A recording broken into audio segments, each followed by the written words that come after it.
6 বছর ভ্যালিড হওয়া নিয়ে তো আজি অকস্মাত কৈ দিলে ইনভ্যালিড হৈ গ'লে আমি কেনেকৈ মানি ল'ম?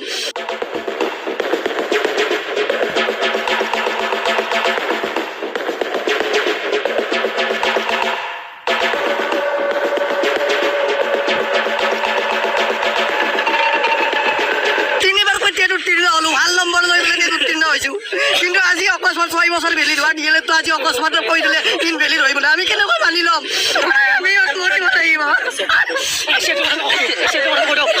আমি অডিয়াল আমাতকৈ পিছত এডমিশ্যন লৈছে, লৈ পেলাই সিহঁতে এতিয়া ভ্যালিড হৈ আছে।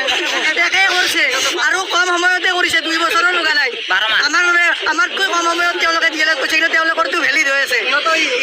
আপোনাক এটা কথা জনাবলৈ আমি NISৰ কেণ্ডিডেটবিলাকে অনুৰোধ কৰিছোঁ যে আপোনাৰ চৰকাৰে বিগত 6 বছৰ 19ৰ পৰা 23লৈকে NISৰ চাৰ্টিফিকেট এপ্লিকেবল বুলি আমাক অলৰেডি চাকৰি দিছে। তাৰোপৰি NISৰ চাৰ্টিফিকেট 18 মাহটো 24 মাহৰ সমকক্ষ বুলি DEWয়ে পাব্লিছ কৰিছিল। তাৰপিছত এটা কথা হ'ল, যিটো আমাৰ চেণ্ট্ৰেল গভৰ্ণমেণ্টে লোকসভা আৰু ৰাজ্যসভাৰ পৰা বিল পাছ কৰিছিল যে NISৰ চাৰ্টিফিকেটখন সম্পূৰ্ণ বৈধ, আৰু যিটো মোদী চৰকাৰে প্ৰকাশ কৰিছিল ইয়াত স্পষ্টকৈ লেখা আছে NCRD আৰু MSRDৰ দ্বাৰা এপ্ৰুভ হয় এইটো কোৰ্চ, আৰু দেশৰ যিকোনো জাগাত আৰু যিকোনো ৰাজ্যত মানে চাকৰি কৰিবলৈ সিহঁতে বৈধ হয়, স্পষ্টকৈ লেখা আছিল। আৰু ইয়াতে লেখা আছে 2 বছৰৰ কোৰ্চ বুলি স্পষ্টকৈ লেখা আছে এইটো। আৰু আপোনালোকে চাব, আৰু প্ৰথম বৰ্ষ 4,500 টকা আৰু দ্বিতীয় বৰ্ষত 6,000 টকা এডমিশ্যন ফিজ লৈছে আমাৰ পৰা, 6 মাহৰ পৰা লৈছে। আৰু দুৰ্ভাগ্যৰ কথা, অসমৰ শিক্ষামন্ত্ৰী আছিল তেতিয়া হিমন্ত বিশ্ব শৰ্মা, আৰু শিক্ষামন্ত্ৰী আছিল মুখ্যমন্ত্ৰী আছিল সৰ্বানন্দ সোণোৱাল ছাৰ, আৰু শিক্ষামন্ত্ৰী আছিল হিমন্ত বিশ্ব শৰ্মা। হিমন্ত বিশ্ব শৰ্মা ছাৰৰ সময়ত NISৰ এখন ৰিজনেল ডিৰেক্টৰ অফিচ আছে য'ত নেকি গুৱাহাটীত, যদি এইটো ভুৱাই আছিল আপোনালোকে কিয় ৰিজনেল ডিৰেক্টৰ অফিচ গুৱাহাটীত দিলে? আৰু আপোনালোকে আৰু এটা এডভাৰ্টাইজত উল্লেখ কৰিছে যিটো বেটাৰমেণ্টটো এবাৰ সেইফালে প্ৰযোজ্য হ'ব, কিন্তু আপোনালোকৰ এডভাৰ্টাইজত স্পষ্টকৈ লেখা আছিল এবাৰ এডমিশ্যন লোৱাৰ পিছত 9 বাৰ এক্সাম দিব পাৰে। আপোনালোকে এটা ৰুল বনাব, 6-7 বছৰ চলিব, তাৰপিছত 7 বছৰ পিছত কিবা এটা কোৰ্টে ৰায় দিব এইটো ইনভ্যালিড কোৰ্চ। এইটো আমাৰ কি কথা হ'ল? আমাৰ জীৱনটো 50 বছৰীয়া ছাৰ, আমাৰ জীৱনটো 100 বছৰীয়া নহয়তো। 6 বছৰ পিছত কিবা এটা ইনভ্যালিড কৰিব, এইটো মানি ল'ম নেকি? আমি মৰিবলৈ বাধ্য আছোঁ, তথাপি আমি এৰি নাযাওঁ। আমাৰ জীৱন দিবে আমি। ৰায়টো কেতিয়া ওলাইছে? ৰায়টো নাই ছাৰ, ৰায় উত্তৰাখণ্ড ৰায় ওলাইছে, এইটো ওলাইছে যে সুপ্ৰিম কোৰ্টৰ বাণী এইটো ওলাইছে। আমি কৰিব নোৱাৰোঁ, কিন্তু NCRD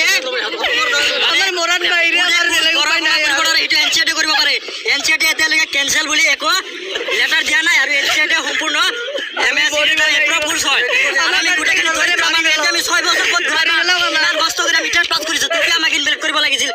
NISত DLED কৰিবলৈ দিছিলে, সেইখিনি আমাক কোনো ধৰণৰ জাননী তেতিয়া দিয়া হোৱা নাছিলে যে 18 মান্থৰ কোৰ্চ বুলি কৈছিলে, যে মানে 2 বছৰীয়া কোৰ্চ বুলি আমি তেনেধৰণে কৰা হৈছিলে।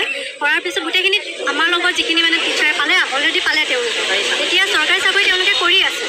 এতিয়া কালি যেতিয়া ওলাইছে, পোষ্ট ওলাইছে 2 তাৰিখে, তেওঁলোকে জাননী দিছে যে আমাৰ চাৰ্টিফিকেটখনে ইনভেলিড হৈছে, আৰু এইটোতো 2 বছৰীয়া কোৰ্চ আছিলে। এতিয়া আমাৰ কথা এটাই যে আমাক ন্যায় দিব লাগে, আৰু আমি সকলোৱে যাতে সেইখিনি এপ্লাই কৰিবলৈ সুবিধাটো পাওঁ। আৰু তেওঁলোকে জনোৱা মতে DE অফিচত এতিয়া তেওঁলোকে জনোৱা মতে আমি এপ্লাই কৰিবলৈ সুবিধাটো পাম, কিন্তু এপ্লাই কৰিবলৈ সুবিধাহে পাম, কিন্তু চাকৰি কিন্তু নাপাম। এইটো কেনেকুৱা কথা হ'ব? এইটোতো যুক্তিসংগত কথা নহ'লে। এতিয়া আমাৰ দাবী এটাই যে আমাক সকলোকে এইখিনি সুবিধা দিয়ক, আৰু আমাৰ যিখন চাৰ্টিফিকেট 2 বছৰীয়া আমাৰ যিটো কোৰ্চ, আমাক সেইটো ভেলিড হওক। কোন চনত পাছ কৰিছিলে? আমাৰ আছিলে 2017 আৰু 19 ছেশ্যনটো, 2017 আৰু 19 ছেশ্যন।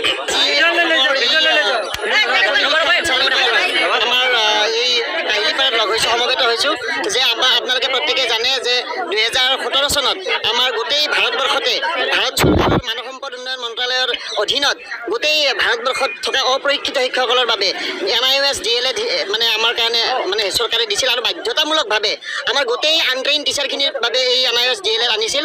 কিন্তু আজি কিছুদিন আগতে মানে 28 তাৰিখ, নৱেম্বৰৰ 28 তাৰিখে যে সুপ্ৰিম কোৰ্টে এটা ৰায়দান কৰিছিলে, আৰু সেই সুপ্ৰিম কোৰ্টৰ যিটো ৰায়দান আছিলে সম্পূৰ্ণ উত্তৰাখণ্ডক লৈ পেলাই আছিলে, কিন্তু আমাৰ অসম চৰকাৰেও সেই ৰায়টোকে মানে হেৰি কৰি পেলাই, মানে ফ'ল' কৰি পেলাই এই আগন্তুক যিটো আমাৰ এডভাৰটাইজমেণ্ট আহি আছে ডিৰ তাৰ পৰা আমাৰ এই নিউজ মানে কেণ্ডিডেটসকলক বঞ্চিত কৰিবৰ কাৰণে ইতিমধ্যে অসম চৰকাৰে আমাক এখন নটিচ জাৰি কৰিছে যাৰ কাৰণে আজি প্ৰায় অসমৰ 50,000 শিক্ষকৰ ভৱিষ্যতলৈ এটা মানে বিপদ অশনি সংকেত আহিছে গতিকে আমি সকলোৱে আজি একত্ৰিত হৈ পেলাই এই কাহিলীপাৰা যি আমাৰ মিছন সঞ্চালকালয়ৰ অফিচ এই অফিচলৈকে আমি আহিছিলোঁ আৰু ইতিমধ্যে তেখেতসকলে আমাক এটা কথা জনাইছে যে আমাৰ এই ব্যৱস্থাখিনি সম্পূৰ্ণ আইনী প্ৰক্ৰিয়াৰে হৈছে কিন্তু এটা কথা তেখেতসকলে জানিব লাগিছিল যে আমি মানে আশা কৰিছিলোঁ যে আমাৰ সম্পূৰ্ণ কোৰ্টৰ যিটো ৰায়দান আমি ইতিমধ্যে বিভিন্ন এডভকেটৰ লগত কথা পাতিছোঁ তেখেতসকলে কৈছে যে এইটো সম্পূৰ্ণ উত্তৰাখণ্ডৰ ওপৰত মানে নিৰ্ভৰ কৰিছে উত্তৰাখণ্ডৰ যিটো কেছ আছিল তাৰ ওপৰত ভিত্তি কৰি তেখেতসকলে সেই ৰায়দানটো কৰিছিল এইটো 17 পৰা 19 বেটছত যিখিনি আমাৰ DLR আছিলে তেওঁলোকৰ কাৰণে কোনো অসুবিধা নহয় তথাপিও যিহেতু তেখেতসকলে কৰিছে আমি তীব্ৰ এইটো মানে বিৰোধিতা কৰিছোঁ আমি আশা কৰিছোঁ যে অসম চৰকাৰৰ এটা সুবুদ্ধি উদয় হ'ব আমাৰ মানে শিক্ষা বিভাগে আমাৰ এই যিখিনি শিক্ষক হ'বলৈ গৈ থকা প্ৰাৰ্থী যাৰ জীৱনলৈ এটা ভৱিষ্যত অন্ধকাৰ নামি আহিছে তেখেতসকলৰ মৰ্মবেদনা বুজি পেলাই আমাৰ শিক্ষাগুৰুসকলে বা এই অথৰিটিয়ে আমাক এই ব্যৱস্থাখিনি কৰি দিব বুলি আমি আপোনালোকৰ জৰিয়তে সন্মানীয় মুখ্যমন্ত্ৰী সন্মানীয় শিক্ষামন্ত্ৰী আৰু সন্মানীয় আমাৰ শিক্ষা বিভাগৰ উচ্চপদস্থ বিষয়াসকলে আমি বিনম্ৰতাৰে সেৱা জনাইছোঁ